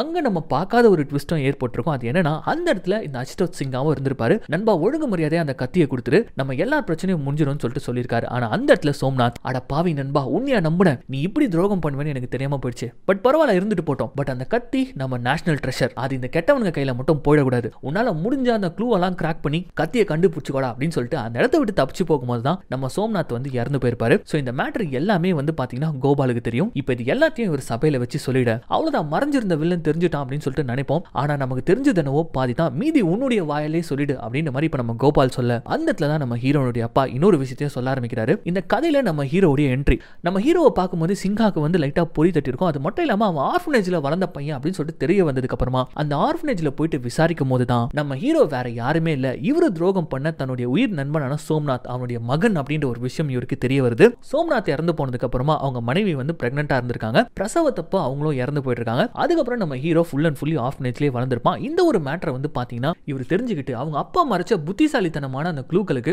அதே புத்தி கூர்மை இருக்கக்கூடிய அவனுடைய மகன் தான் அதை கண்டுபிடிக்கணும் அப்படின்னு சொல்லிட்டு கூடவே இருந்து ப்ளே பண்ணிருக்காரு. ஆக்சுவலி இது அத்தனையும் நம்ம ஹீரோக்கும் தெரிஞ்சு போச்சு நம்ம கோபால் அங்கிள் மூலமா. சோ அதனால தான் நம்ம ஹீரோ வந்து பாத்தீங்கன்னா ரொம்ப சோகமா இருந்திருப்பான். தான் அப்பா இறப்புக்கு காரணமான அந்த ஒரு நபர் கூடவே இருந்த உயிர் நண்பனும், அதனால தானே நம்ம ஹீரோ அனாதையானா. இதெல்லாம் நினைச்சு தான் நம்ம ஹீரோ சோகமாவே இருந்திருப்பான். இது எல்லா விஷயமும் இப்ப நம்ம ஹீரோனுக்கு தெரிய வந்துற உண்மைகள் எல்லாத்தையுமே சொல்லிட்டு தலையை தொங்க போட்டுக்கிட்டு இந்த அசுதோஷ் சிங்கா உட்காந்துட்டு இருக்கும்போது அப்ப அந்த கோபால் அங்கிள் பக்கத்துல வந்து ஒரு லெட்டரை கொடுக்குறாரு. அந்த லெட்டரை ஓபன் பண்ணி பார்த்து இந்த அசுதோஷ் சிங்கா வந்து ஷாக் ஆகுறாரு. எஸ், இந்த அசுதோஷ் சிங்காக்கு வந்துட்டு இருந்த மொட்டை கடிதாச்சுகள் இது எல்லாத்தையுமே வந்து பாத்தீங்கன்னா இவர் தான் போட்டுட்டு இருந்திருப்பாரு. அதுல ஒவ்வொரு பேரும் அவர் மென்ஷன் பண்ணது வந்து பாத்தீங்கன்னா வரலாற்றுல மிகப்பெரிய ராஜாக்களுக்கு எல்லாம் வந்து பாத்தீங்கன்னா துரோகம் பண்ணி அந்த துரோகத்துடைய கில்ட் தாங்க முடியாம சூசைட் பண்ணிட்டு இறந்து போனவங்களுடைய பேரை தான் வந்து இவர் எழுதி அமைச்சிருப்பாரு. அதாவது சிம்பாலிக்கா வந்து சொல்லியிருக்காரு, நீயும் இந்த மாதிரி ஒரு துரோகி தான் சொல்லிட்டு. அந்த சீன் அங்க காட்ட அப்படியே கட் பண்ணி இங்க லைப்ரரியில நம்ம ஹீரோ தான் காட்டுறாங்க. அவன் அப்படியே உடஞ்சு போய் உட்காந்துருக்கான். அந்த மேப் வந்து வில்லன் கைக்கு போயிடுச்சு. தன்னை கொல்ல வந்த எல்லாருமே வந்து அடிச்சு போட்டுட்டு இருக்கான். அந்த இடத்துக்கு இப்ப நம்ம ஹீரோயின் வர, இப்ப ரெண்டு பேருமே வண்டி எடுத்துட்டு கிளம்புறாங்க. அதான் இவங்க கிட்ட மேப் இல்லையா, அப்புறம் எங்க போயிட்டு இருக்காங்க அப்படின்னு சொல்லிட்டு பார்த்தா நம்ம ஹீரோ அந்த மேப்பை ஒரு தடவை பார்க்கும்போதே ஃபுல்லா மக்கப் பண்ணிட்டு இருப்பாரு. இப்ப வில்லன் அந்த இடத்துக்கு போறதுக்கு முன்னாடி நம்ம போய் அந்த நேஷனல் ட்ரெஷர் எடுத்து அந்த கெட்டவங்களுக்கு போக விடாம பண்ணணும் அப்படின்னு சொல்லிட்டு இப்ப இவங்க நேரம் எங்க வந்திருக்காங்கன்னு பார்த்தா அந்த மேப்லயே வந்து பாத்தீங்கன்னா கடைசியான க்ளூவை வந்து இந்த சோம்நாத் விட்டுட்டு போயிருப்பாரு.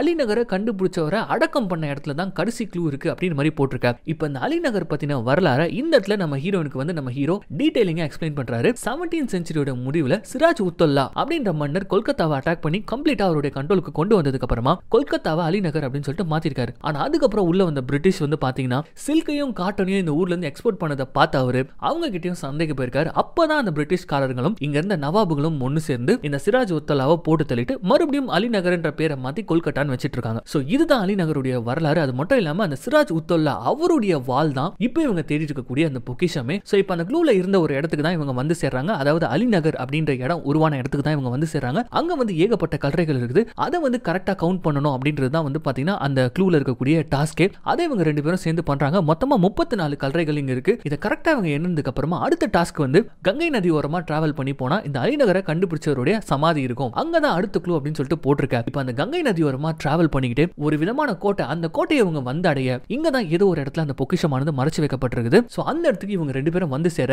பட் ஆல்ரெடி இந்த வில்லன் கிட்ட வந்து மேப் இருக்கிறதுனால அவன் வந்து சேர்ந்துட்டான். அவன் ஒரு பக்கம் உள்ள தேடிட்டு இருக்க. அந்த மேப்ல இருந்து அடுத்த க்ளூ என்னன்னு பாத்தீங்கன்னா ஒரு வித்தியாசமான நுழைவு வாயிலுடைய சிம்பிள் வந்து பாத்தீங்கன்னா இங்க ஒரு இடத்துல இருக்கும். அதை வந்து இவங்க முதல்ல கண்டுபிடிக்கணும். அதுக்கேற்ற மாதிரி இவங்க கண்டுபிடிக்கிறாங்க. இந்த தரையில வந்து பாத்தீங்கன்னா ஓடுகளை வச்சு டிசைன் பண்ணிருக்காங்க. அதுல ஒரு இடத்துல மட்டும் ஒரு சின்ன நுழைவு வாயில் மாதிரியான ஒரு சிம்பிள் இருக்கு. அதுதான் ஆக்சுவலி உங்களுக்கு தேவைப்படக்கூடிய சிம்பிள். இந்த மாதிரி தான் அந்த டோர் இருக்கும். சோ அதை போட்டோ எடுத்துக்கிட்டு கஷ்டப்பட்டு இவங்க அவ்வளவு பெரிய அந்த கோட்டையில வந்து பாத்தீங்கன்னா அந்த நுழைவு வாயில தேடி இவங்க அலைஞ்சிட்டு இருக்கும் போது இவங்க கஷ்டப்பட்டு அந்த நுழைவாயில வந்து பாத்தீங்கன்னா தேடிட்டு இருக்காங்க. ஆனா வில்லன் ஆல்ரெடி கண்டுபிடிச்சு தோண்டவே ஆரம்பிச்சிட்டு இருக்கான். இது தெரியாம இவங்க என்ன பண்றாங்கன்னு பாத்தீங்கன்னா ரொம்ப இன்ட்ரெஸ்டிங்கா அந்த நுழைவு வாயில் மாதிரி இருக்கக்கூடிய ஒரு இடத்தை கண்டுபிடிச்சிட. ஆக்சுவலி இந்த இடமே வந்து பாத்தீங்கன்னா ஒரு மாதிரி பசில் மாதிரி இருக்கு. ஏகப்பட்ட மேஸ் இருக்கு. இதுக்கடையில் நம்ம எப்படி கண்டுபிடிக்க போறோம் அப்படின்ற மாதிரி கேட்க அப்பதான் நம்ம ஹீரோ சொல்றாரு சம்பந்தமே இல்லாம எதுக்கு நம்ம அப்பா போயிட்டு அந்த கலரையில எத்தனை கலரை இருக்குன்னு சொல்லிட்டு என்ன சொன்னாரு. சோ அப்படின்னா அந்த நம்பர்ஸ் தான் ஏதோ ஒரு விதத்துல நமக்கு ஹெல்ப் பண்ண போகுது அப்படின்ற மாதிரி சொல்லிட்டு கரெக்டா 34ன்னு சொல்லிட்டு எண்ணிருப்பாங்க இல்லையா. சோ 34 அந்த டோர் வேஸ்ங்களை தாண்டி ஒரு வழியா அந்த இடத்துக்கு வந்து சேர்ந்தா அங்கதான் ஆல்ரெடி வில்லன் இருக்கானே. சரமாரியா வில்லனுடைய ஆட்கள்லாம் சுட ஆரம்பிக்கிறாங்க.